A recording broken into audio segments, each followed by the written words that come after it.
Hi students, ഇന്ന് നമ്മൾ പഠിക്കാൻ പോകുന്നത് 9ാം ക്ലാസ്സിലെ പാർട്സ് ഓഫ് സർക്കിൾസ് എന്ന ചാപ്റ്ററിലെ പേജ് നമ്പർ 189 ക്വസ്റ്റ്യൻ നമ്പർ 4ഉം 190 ക്വസ്റ്റ്യൻ നമ്പർ 5ഉം ആണ് ചെയ്യാൻ പോകുന്നത്.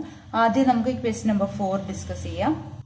With each vertex of an equilateral triangle as centre an arc of a circle which passes through the other two vertices is drawn in the figure. What is its perimeter? അതായത് ഇതൊരു equilateral triangle ആണ്, അഥവാ സമഭുജ ത്രികോണമാണ്. അതിന്റെ ഒരു വശത്തിന്റെ നീളം 4 centimetre തന്നിട്ടുണ്ട്. അതിലെ ഏത് വേർട്ടെക്സ് എടുത്താലും 3 വേർട്ടെക്സ് ആണല്ലോ ഉള്ളത്, 3 മൂലകളാണുള്ളത്. ഒരു മൂലയിൽ കോമ്പസിന്റെ മെറ്റൽ ടിപ്പ് വെച്ചുകൊണ്ട് മറ്റ് 2 മൂലകളിൽ കൂടി ആർക്ക് പോകുന്ന രീതിയിൽ ഒരു ചാപം വരച്ചിരിക്കുകയാണ്. അതേപോലെ 3 വേർട്ടെക്സിൽ നിന്നും ചാപങ്ങൾ വരച്ചിട്ടുണ്ട്. അങ്ങനാണെങ്കിൽ ഇതിന്റെ പെരിമീറ്റർ അഥവാ ചുറ്റളവാണ് ചോദിച്ചിരിക്കുന്നത്. അപ്പോൾ നമുക്ക് ഒരെണ്ണം കണ്ടുപിടിച്ചാൽ മതി. കാരണം ഇതൊരു ഇക്വിലാറ്ററൽ ട്രയാങ്കിൾ ആണ്, സമഭുജ ത്രികോണമാണ്. സമഭുജ ത്രികോണത്തിന്റെ 3 വശങ്ങളും തുല്യമായതുകൊണ്ട് ഈ ഓരോ ചാപത്തിന്റെയും നീളങ്ങളും തുല്യമായിരിക്കും.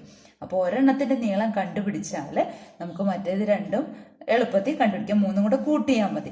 ഇനി ഒരെണ്ണം കണ്ടുപിടിക്കണം. ഞാനിപ്പോ ഇത് മാത്രം അവിടെ വെക്കുകയാണ്, ബാക്കിയുള്ള റബ്ബ് ചെയ്യുക. ഇനി ഈ ഒരു ആർക്കിന്റെ ലെങ്ത് ഓഫ് ദി ആർക്ക് അഥവാ ചാപത്തിന്റെ നീളം എങ്ങനെയാ കണ്ടുപിടിക്കുന്നത്? നമുക്ക് അതിന്റെ സമവാക്യം അറിയാം. x/360 × 2πr. ഇവിടെ റേഡിയസ് 4 സെന്റിമീറ്റർ അഥവാ ആരം 4 സെന്റിമീറ്റർ തന്നിട്ടുണ്ട്. പിന്നെ ഒരു ഇക്വിലാറ്ററൽ ട്രയാങ്കിളിൽ ഓരോ ആംഗിളും എത്ര ഡിഗ്രിയാണ്? 60 ഡിഗ്രിയാണ്. അപ്പൊ ഈ ഓരോ ആംഗിളും എത്ര ഡിഗ്രി വീതമാണ്? 60 ഡിഗ്രി വീതമാണ് ഒരു സമഭുജ ത്രികോണത്തിൽ. 3 കോണും തുല്യവുമാണ്. ഈ 3 കോണുകളും തുല്യവുമാണ്. 3ഉം 60 വെച്ചാണ്. അപ്പൊ എക്സിന് പകരം നമുക്ക് 60 എന്ന് കൊടുക്കാം. 60/360 × 2π. റേഡിയസ് ആരം 4ആണ്. ഇനി 0യും 0യും കട്ട് ചെയ്തു. 6ഉം 36ഉം 1/6 ആണ്. പിന്നെ ഈ 6ഉം 2ഉം കൂടെ കട്ട് ചെയ്താൽ ഇവിടെ 3 വരും. പിന്നെ ബാക്കി എന്തൊട്ട്? ന്യൂമറേറ്ററിൽ 1 × 4 4 4π/3.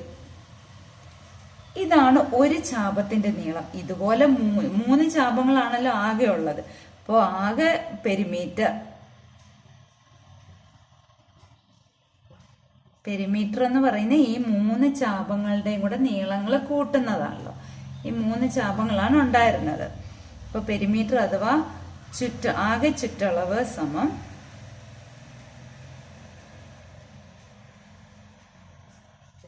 നമുക്കിത് 3 കൂടെ കൂട്ടിയാൽ മതി, അല്ലെങ്കിൽ 3 കൊണ്ട് ഗുണിച്ചാൽ മതി അല്ലെ. 3 × 4π/3. ഈ 3 ക്യാൻസൽ ആയിപ്പോ ബാക്കി ആൻസർ 4π സെന്റിമീറ്റർ.